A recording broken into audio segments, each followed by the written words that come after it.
So what does Auditel do? What's working with Auditel like? What do you get? Well, like any professional advisor, like an accountant or a lawyer, Auditel and their clients have an agreement which defines how we work together. And in the case of us, it also states what cost areas that we're tasked with investigating and making recommendations for. After that, we only need two other things. We need a letter of authority, which gives us permission to contact suppliers and request data in your name. And we need copies of past invoices.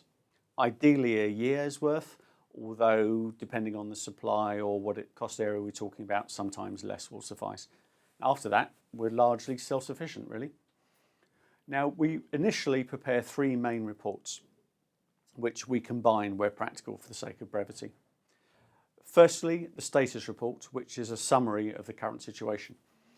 For many directors, particularly those whose companies have grown by acquisition or occupy a number of different sites, this is the first time they've seen that aggregated information put together, analysed and presented, which will show areas of strength and sometimes areas of concern.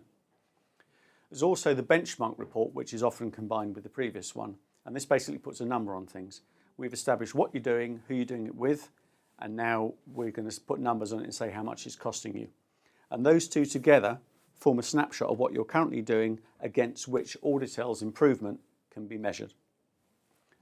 And lastly, there's the recommendations report. Once we've defined what you're currently doing, we'll go out and do research, which generally will involve a tender process to recommended suppliers. And then we'll gather the results, analyse them, and present them in a clear, easy to understand format so that you can select from the range of potential options available to you which is the best option for you going forward. Once you've made your decision, it is your decision, not our decision, we will then take responsibility for implementing that chosen solution. And thereafter, we'll manage it.